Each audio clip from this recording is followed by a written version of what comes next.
Okay, अस्सलाम वालेकुम। मैं हूं सर ज़फ़र आलम। प्रीवियस लेक्चर में हम लोगों ने फिज़िक्स में बुक 1 के अंदर चैप्टर नंबर 1 कंप्लीट कर लिया था, जो कि एमडी कैट और ई कैट 2023 जो कि इस साल टेस्ट होने वाले हैं, उसके हवाले से हम लोग प्रिपरेशन कर रहे हैं। अब हम लोग चैप्टर नंबर 2 फिज़िक्स में आते हैं, जो कि स्केलर एंड वेक्टर है। ओके, तो इस स्केलर एंड वेक्टर के हवाले से आपको कुछ बुनियादी बातें मालूम होनी चाहिए जो कि बुक 1 से रिलेटेड है। What is scalar? वो तमाम फिजिकल क्वांटिटीज जिनके लिए डायरेक्शन ज़रूरी ना हो, उन्हें हम क्या कहते हैं? स्केलर कहते हैं। फॉर एग्जाम्पल लेंथ है, मास है, डेंसिटी है, तो इन टेम्परेचर है, इन तमाम चीज़ों के लिए डायरेक्शन का होना ज़रूरी नहीं है। इट मीन्स ये तमाम चीज़ें क्या है? स्केलर। वो तमाम चीज़ें जिनके लिए डायरेक्शन ज़रूरी ना हो, उन्हें हम स्केलर कहते हैं। इसी तरह वो तमाम चीज़ें जिनके लिए डायरेक्शन ज़रूरी हो, उन्हें हम क्या कहते हैं? Vector. For example force, momentum, angular momentum, weight, तो ये तमाम चीज़ें क्या है? वेक्टर्स हैं। तो वो तमाम फिजिकल क्वांटिटीज़ जिनके लिए डायरेक्शन का होना ज़रूरी हो, उन्हें हम वेक्टर कहते हैं। और वो तमाम फिजिकल क्वांटिटीज़ जिनके लिए डायरेक्शन का होना ज़रूरी ना हो, उन्हें हम स्केलर कहते हैं। स्केलर क्वांटिटीज़ को हम सिंपल मेथड से एडिशन, सब्ट्रैक्शन, मल्टीप्लाई और डिवाइड कर सकते हैं, जबकि वेक्टर जो होते हैं उन्हें हम डायरेक्शन का ख्याल रखते हुए प्लस और माइनस करते हैं। इसी तरह आपने मजीद कुछ बातें और याद रखनी होंगी। स्केलर प्रोडक्ट, जिसका दूसरा नाम क्या है? Dot product. ये क्या होता है? ये होता ही है कि अगर आप दो वेक्टर्स को आपस में मल्टीप्लाई करते हैं, वेक्टर की पहचान क्या है? कि उसके ऊपर एरो लगे हुए होंगे। फॉर एग्जाम्पल फोर्स, फोर्स क्या है? वेक्टर। इसी तरीके से डिस्प्लेसमेंट, डिस्प्लेसमेंट भी क्या चीज़ है? वेक्टर है। अगर आप इन दोनों वेक्टर्स को मल्टीप्लाई करते हैं तो हमारे पास क्या आता है? Work done. तो वर्क डन क्या है? Work is a scalar quantity. तो अगर दो वेक्टर्स को मल्टीप्लाई करने से जो हासिल होने वाली चीज है वो स्केलर हो, तो हम इसे स्केलर प्रोडक्ट या डॉट प्रोडक्ट कहते हैं। और डॉट को हटाकर आप क्या लिखेंगे? Cos theta. तो W is equal to F dot D. जब आप डॉट को रिप्लेस करेंगे तो यहाँ पर आपने क्या इस्तेमाल करना है? Cos theta. वेक्टर प्रोडक्ट क्या होता है? वेक्टर प्रोडक्ट का दूसरा नाम क्रॉस प्रोडक्ट है, और इसको इसलिए कहा जाता है कि इसके दरमियान में क्रॉस इस्तेमाल करते हैं, और जब आप क्रॉस को रिप्लेस करेंगे तो आप क्या यूज करेंगे? Sine theta. तो वेक्टर प्रोडक्ट में क्या होता है कि दो वेक्टर्स को जब आप मल्टीप्लाई करेंगे तो आपके पास हासिल होने वाली चीज भी क्या होगी? वेक्टर्स होगी। For example torque. इसी तरीके से एंगुलर मोमेंटम, जिसे हम एल कहते हैं, स्मॉल एल। तो इन दोनों चीजों के बारे में आप क्या कहेंगे? कि ये दोनों वेक्टर प्रोडक्ट से हासिल हुआ है। The cross product of R and F is called torque. और इसी तरीके से the cross product of position vector R and linear momentum capital P is called angular momentum. तो अगर दो वेक्टर्स को मल्टीप्लाई करने से हासिल होने वाली चीज भी अगर वेक्टर की हालत में हो, वेक्टर फॉर्म में हो, तो ऐसे मल्टीप्लीकेशन को वेक्टर प्रोडक्ट या क्रॉस प्रोडक्ट कहते हैं। और जब आप क्रॉस को रिप्लेस करेंगे तो यहाँ पर आपने क्या यूज करना है? Sine theta. इसी तरह आपने कुछ बातें याद रखनी है। यूनिट वेक्टर, यूनिट वेक्टर क्या होता है? यूनिट वेक्टर एक ऐसे वेक्टर को कहते हैं जिसकी अपनी वैल्यू क्या होती है? 1, लेकिन ये किसी भी वेक्टर के साथ अटैच होकर उसकी डायरेक्शन को एक्सप्लेन करता है। यूनिट वेक्टर दो तरह के होते हैं, एक को कहा जाता है पैरेलल यूनिट वेक्टर और दूसरे को कहा जाता है perpendicular unit vector. Parallel vector क्या होता है? यूनिट वेक्टर, फॉर एग्जांपल एक वेक्टर ए है, इसके साथ आपने एक छोटा सा एरो बनाया है, ये दोनों एरो एक दूसरे के पैरेलल है, तो इस ए कैप को, इस स्मॉल ए कैप के बारे में आप क्या कहेंगे? कि ये पैरेलल यूनिट वेक्टर है। किसका? इस वेक्टर ए का।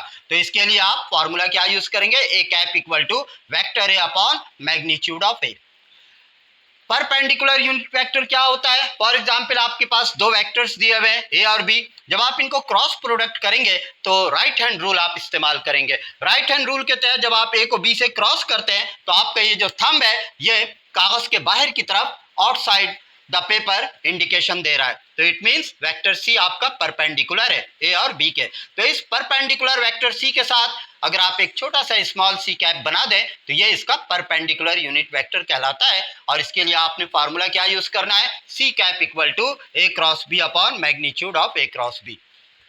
इसी तरह जैसे कि हम लोग जानते हैं एक्सेस तीन होते हैं, X axes, Y axes and Z axes. अगर एक्स एक्सेस के अलॉन्ग अगर कोई यूनिट वेक्टर सफर कर रहा है तो इसको आप आई कैप कहेंगे। वाई एक्सेस के साथ जो यूनिट वेक्टर होगा इसे आप जे कैप कहेंगे, और जेड एक्सेस के साथ जो यूनिट वेक्टर होगा उसे आप क्या कहेंगे? के कैप। इसके अलावा यहाँ पर आपने ये याद रखना है कि ये जितने भी यूनिट वेक्टर्स हैं I J K, all these three unit vectors are perpendicular to each other. इन तमाम के दरमियान एंगल क्या बन रहा है? 90 डिग्री। कुछ प्रॉपर्टीज आपको याद रखना है। For example I dot I, J dot J, के डॉट के, ये किसके इक्वल होता है? 1 के इक्वल होता है। क्यों होता है? क्योंकि ये दोनों सेम वेक्टर है। सेम वेक्टर का मतलब ये है कि आप इसमें क्या इस्तेमाल करेंगे? cos 0, और cos 0 किसके इक्वल होता है? 1। It means I dot I ये भी 1 के इक्वल होगा, जे डॉट जे ये भी 1 के इक्वल होगा, के डॉट के ये भी 1 के इक्वल होगा। इसी तरीके से अगर आप डिफरेंट यूनिट वेक्टर के दरमियान डॉट प्रोडक्ट निकालेंगे तो चूंकि आई और जे, तो इस आई और जे के दरमियान एंगल क्या बन रहा है? 90 degree. It means cos 90 degree 0 के इक्वल होता है, तो यहाँ पर आप 0 इस्तेमाल करेंगे। I dot J, J dot के डॉट आई। अच्छा, इसमें आपने ये बात याद रखना है कि अगर आप के डॉट आई है यहाँ पर, अगर आप इसको आई डॉट के भी लिख देते हैं तो वो भी 0 का इक्वल होगा। क्योंकि डॉट प्रोडक्ट क्या है? स्केलर प्रोडक्ट है, इसके लिए डायरेक्शन का होना जरूरी नहीं है। इट मीन्स अगर आप अल्फाबेट को चेंज करते हैं तो वो भी 0 का इक्वल होगा, प्लस माइनस का कोई मसला नहीं है। लेकिन क्रॉस प्रोडक्ट में आप देखें, यहाँ पर अगर आप आई को जे से क्रॉस करते हैं तो के आएगा, जे को के से क्रॉस करेंगे तो आई आएगा according to right hand rule, और इसी तरह आई को के से क्रॉस करेंगे तो जे आएगा। लेकिन अगर आप इन तमाम क्रॉस प्रोडक्ट को इन्वर्टेड कर दें, पलट दें, जे क्रॉस आई कर दें तो ये माइनस के हो जाएगा। इसी तरह जे और के को अगर आप इन्वर्टेड करते हैं तो ये आई के साथ नेगेटिव साइन आएगा। इसी तरह आपने आई क्रॉस के को पलट देना है, के क्रॉस आई, तो ये किसके इक्वल होगा? माइनस जे। तो ये कुछ बेसिक चीजें हैं जो कि scalar and vector chapter number 2 से रिलेटेड है, और ये हम पहला लेक्चर अटेंड कर रहे हैं, लेक्चर नंबर 1। ओके, अब हम लोग कुछ एमसीक्यूज जो कि एमडीकैट के पास्ट पेपर में मौजूद है उसके हवाले से मैं आप लोगों को कुछ बातें बता दूं। जैसा कि आप लोगों को मालूम होना चाहिए कि पीएमसी ने जो सिलेबस बनाया है उसके अंदर ये स्केलर और वेक्टर चैप्टर मौजूद नहीं है। लेकिन आपको ये बात मालूम होना चाहिए कि वेक्टर है, स्केलर है, डॉट प्रोडक्ट है, क्रॉस प्रोडक्ट है, इसका इस्तेमाल मुख्तलिफ चैप्टर्स में आता रहेगा। वर्क डन के चैप्टर में डॉट प्रोडक्ट का जिक्र है, टॉर्क के चैप्टर में क्रॉस प्रोडक्ट का जिक्र है, लिहाजा कुछ एमसीक्यूज आप इस हवाले से देखें। ठीक है, तो 2019 एमडीकैट के पेपर में एक एमसीक्यूज मौजूद है, द स्केलर और dot product of vectors 3i minus 2j plus 4k dot 2i plus 2j minus 3k is dash. अब इसे आप क्या करेंगे? सिंप्लीफाई करेंगे। कैसे आपने सिंप्लीफाई करना है? आप ये देखें कि इस 3 को 2 से मल्टीप्लाई करें, 3 2 ज़ा 6, 3 2 ज़ा 6। ओके, इसी तरह आप इसको मल्टीप्लाई करें, माइनस प्लस माइनस 2 2 ज़ा 4, जे डॉट जे 1 के इक्वल होता है, माइनस 4। सिमिलरली आप इन दोनों को मल्टीप्लाई करें, प्लस माइनस माइनस 4 3 ज़ा 12, माइनस 12।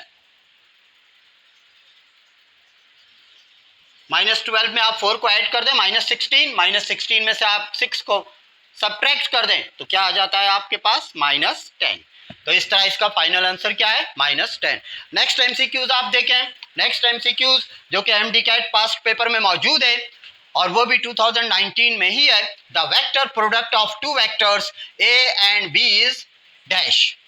तो जब आप दो वेक्टर दिए हुए हैं ए और बी और इनका आप क्या मालूम करना चाह रहे हैं? Vector product. तो वेक्टर प्रोडक्ट का दूसरा नाम क्या होता है? Cross product. और क्रॉस प्रोडक्ट में हम लोगों ने ये देखा है कि जब आप दो वेक्टर्स ए और बी को क्रॉस प्रोडक्ट करते हैं तो इनका जो नेट हासिल होगा वो परपेंडिकुलरली आउटसाइड द प्लेन होगा। इट मीन्स इन दोनों का जो नेट क्रॉस प्रोडक्ट हासिल होगा वो परपेंडिकुलर होगा ए और बी के, और प्लेन, प्लेन माने सरफेस के परपेंडिकुलर होगा। तो ये बात आपने याद रखना है कि अगर दो वेक्टर्स का वेक्टर प्रोडक्ट मालूम करेंगे तो वो हमेशा परपेंडिकुलर टू द प्लेन होगा, परपेंडिकुलर टू द सरफेस होगा। तीसरा देखें जो कि 2016 में आया है, if vector A is perpendicular to vector B that is theta equal to 90 degree or one of the two vector is a null vector then a dot b equal to 0। क्या कहता है इसमें? इसमें दो बातें बताई गई हैं। सबसे पहली चीज ये है कि आप ये देखें कि दो वेक्टर्स हैं, ये यहाँ परपेंडिकुलर है और इनका आपने क्या निकालना है? Dot product. ये दोनों वेक्टर परपेंडिकुलर है, a vector A is perpendicular to vector B and that is theta equal to 90 degree, और one of the two vector is null vector then A dot B. A dot B के लिए आप क्या formula use करेंगे? A B cos theta, और cos 90 किसके equal होता है? 0। इट मीन्स इसका आंसर क्या आएगा? 0। या अगर इन दोनों वेक्टर्स में से एक भी वेक्टर नल वेक्टर हो, नल वेक्टर मीन्स उसकी मैग्नीट्यूड 0 है, तो उस सूरत में भी 0 को मल्टीप्लाई करने से वो भी 0 आएगा। नेक्स्ट आप देखें नंबर 4 जो कि 2015 में आया है, scalar product of K dot I plus J equal to dash. K को आप आई से डॉट करें तो के डॉट आई होता है, के डॉट आई, तो के डॉट आई किसके इक्वल है? 0। इसी तरह आप जब के को जे से मल्टीप्लाई करेंगे तो के डॉट जे, या जेड आउट के, ये भी 0 के इक्वल है, तो 0 प्लस 0 मिलकर हमारे पास रिजल्ट क्या आएगा, 0। The scalar product of this and this is equal to 1। ये एमसीक्यूज जो कि 2014 में आया है, बिल्कुल same as it is to 2019 है। आप आई से आई वाले वैल्यू को मल्टीप्लाई करेंगे, जे से जे वाले वैल्यू को मल्टीप्लाई करेंगे और के से के वाले वैल्यू को मल्टीप्लाई करेंगे और फिर आपस में एडिशन और सब्ट्रैक्शन करेंगे। तो आप ये देखें, 2 3 जा 6, 2 1 जा 2, 3 1 जा 3, -3 और -2 को ऐड कर दें, -5, और यहाँ 6 आ रहा है, 2 3 जा 6, 6 में से आप 5 को माइनस कर दें तो हमारे पास रिजल्ट आ जाता है 1। नेक्स्ट एमसीक्यू जो कि 2012 के पेपर में मौजूद है, if vector A equal to 3i + 6j - 2k then the unit vector parallel to A will be dash. तो आप सबसे पहले इसका मैग्नीट्यूड फाइंड आउट करेंगे। वेक्टर आपको क्या गिवन है, देखिएगा, ए equal to 3i + 6j - 2k। आपने इसके मैग्नीट्यूड को फाइंड आउट करना है। मैग्नीट्यूड कैसे फाइंड आउट करेंगे, स्क्वायर रूट लेकर आप इन तमाम के स्क्वायर को रखें, पॉजिटिव साइन आपने यूज करना है, ax² + ay² + az²। ax की जगह 3, ay की जगह 6 और az की जगह -2। इन तमाम का आप स्क्वायर करें, 9 36 और ये -2 का स्क्वायर करें +4। इन तीनों को आप ऐड करें +49 और 49 का रूट क्या आता है, 7। यूनिट वेक्टर में क्या लिखा हुआ है, यूनिट वेक्टर में फार्मूला जो लिखा हुआ है वो आप देखें कि A cap equal to vector A upon magnitude of ए।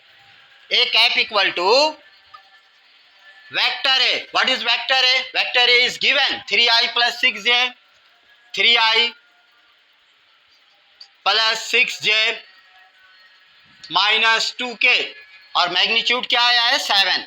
आपने क्या करना है, इस 7 को तमाम के साथ सेपरेट कर दें तो इस तरह आपके पास फाइनल रिजल्ट आ जाएगा 3/7i + 6/7j - 2/7k। तो ये तमाम एमसीक्यूज एमडी कैट के पास्ट पेपर में मौजूद है और ये तमाम MCQs chapter number 2 book 1 physics में मौजूद है, scalar and vector. Okay, next lecture में इंशाल्लाह मैं आप लोगों को मजीद इसके आगे बातें बताऊंगा। Thank you.